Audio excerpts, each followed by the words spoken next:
I understand that this is your first posting in Asia as well as in, of course, South Asia. Pakistan, as you know, is strategically placed. Canada, when it comes to North America, the other assignments that you have done in your diplomatic career or otherwise, how do you feel this assignment is different, or what is the importance of this?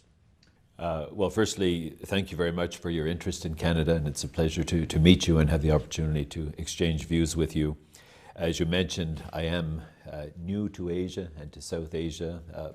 I have spent many years abroad, but mostly in Africa and in Latin America, so I'm discovering a new part of the world. I'm very happy to be here in Pakistan.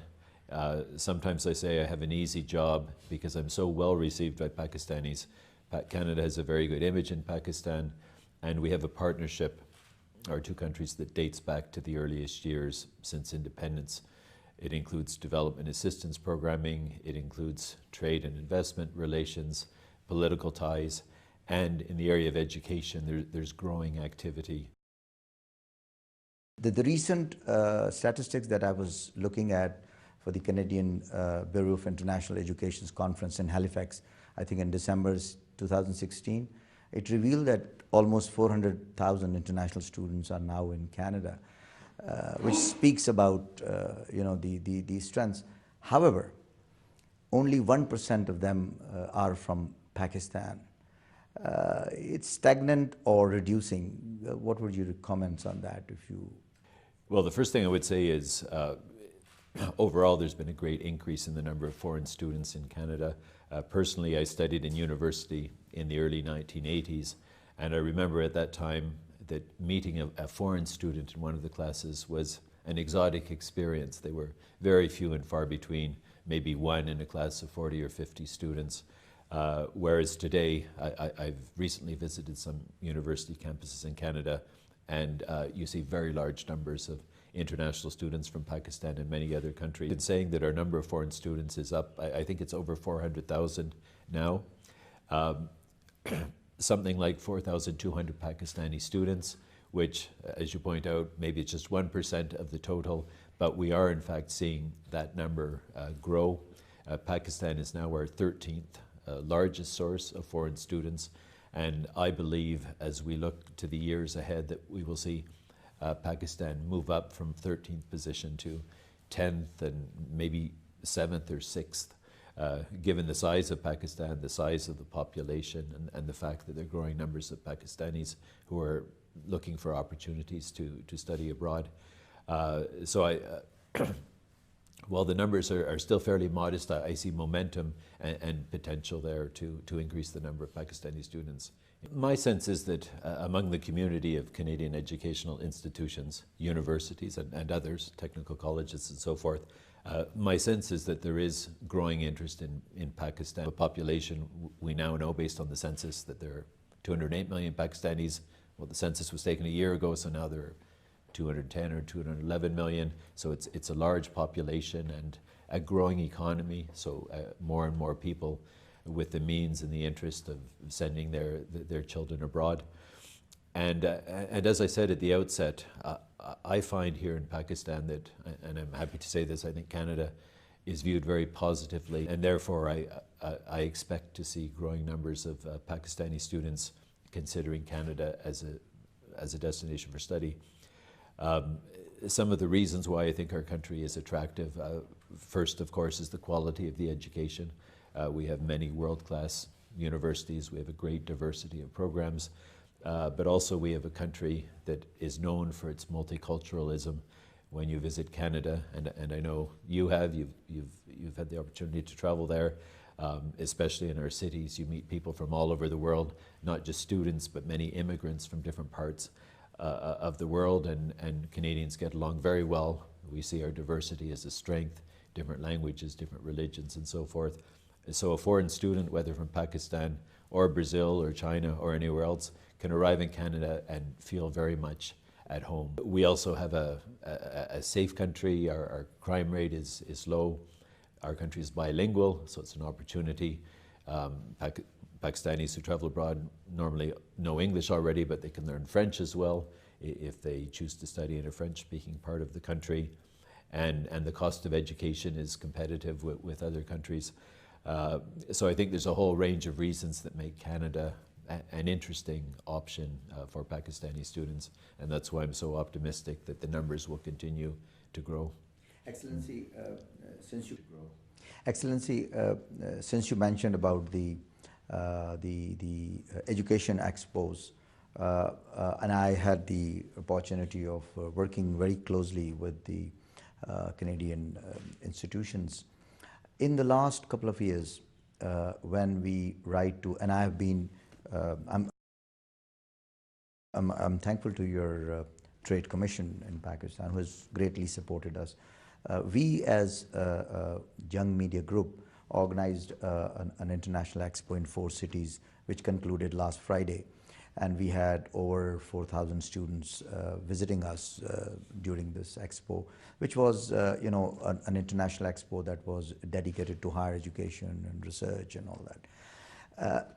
When I went back to my partners and stakeholders, their view in terms of the Pakistani students, one distinct was they were inclined to say that they didn't get visas for the students. 13 and 14, the numbers were very good, and the rejection was, usual. That could have been, barriers should be there to let bona fide students. But this year and 2016, that was pretty bad. So have you got any statistics on that? Well, let me say on visas, we have a department, the Department of Immigration, that is responsible for issuing visas, and that department takes decisions on the basis of each individual application. And it's not something that I'm personally responsible for. I don't have power over the decision of visas, decisions related to visas. As you correctly mentioned, a decision was taken by the Immigration Department a couple of years ago to centralize processing of visa applications in Abu Dhabi for quite a number of countries. It's not just for Pakistan, it's for the region. I believe the thinking was to benefit from economies of scale and provide the most efficient service. The good news is many Pakistanis do receive visas to study in Canada. We talked about the figure of something over 4,000 that are studying there. It's unfortunate that some other students apply and are not successful in getting the visa. In applying for the visa, the student has to be able to demonstrate that he or she or his or her family has the means to support his or her stay in Canada. I imagine that in many instances when student applicants do not get a visa, it's probably because the visa officer is not convinced that the family has the resources available to cover the study. And those resources could come from the family's own resources, or maybe there's a scholarship either from the university or from the government of Pakistan.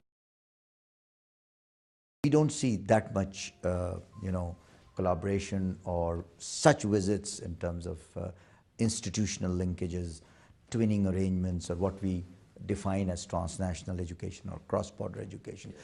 There is a huge potential in Pakistan, but I don't see the way, the fact that the Canadian institutions consider Pakistan not as a focus market, perhaps that's the reason. How can we together, using our media houses or stakeholders, encourage those institutions come together for a more solid foundation? That I am seeing some interest, and there are a number of agreements in place and programs in place between universities in the two countries. For example, the Aga Khan University in Karachi has partnerships with several universities in Canada. For example, they have one with the University of Calgary in the area of nursing. There was recently an MOU signed between the Lahore Government College University and Guelph University in Ontario to develop a database of the DNA of all the plants and animals in Pakistan. So that's more in the research area as opposed to teaching.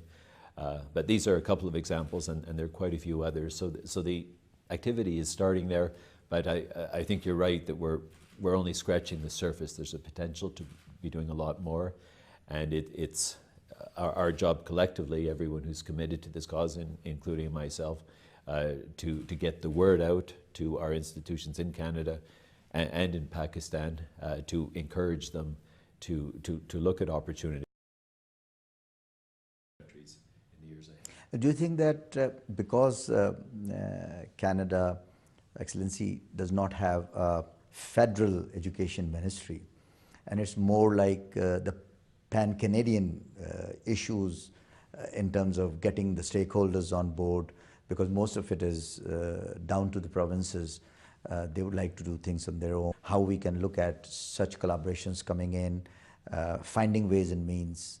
You think, is this a barrier that because there is no federal education ministry controlling these things?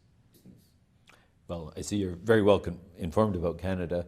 I'm not sure if I'd call it a barrier, but it is the reality that Canada is a federal system, and we have clearly defined separation of responsibilities between the federal government and the provinces, and education for the most part falls within the provincial jurisdiction. So by all means we have to be working and talking to the provinces because the federal role is somewhat limited. But also many of these decisions in terms of launching specific projects and programs, they come right down to the level of the institution itself. So in my experience, often the key is arousing the interest, piquing the interest of key people in the universities, get them interested about an opportunity, and then things start to happen in the years ahead. And the other important aspect that could help us project the international student mobility, as you know, obviously, would be the availability of scholarships and fund. OECD countries, which have specific scholarships. We also, part of Commonwealth, have Commonwealth scholarships.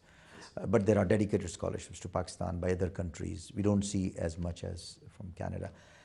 I was looking at the Maple Leaf scholarship schemes.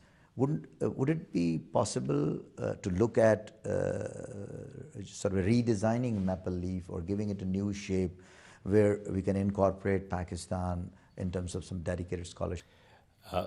At the present time, as far as I know, I'm not aware of any Pakistan-specific scholarships that are offered.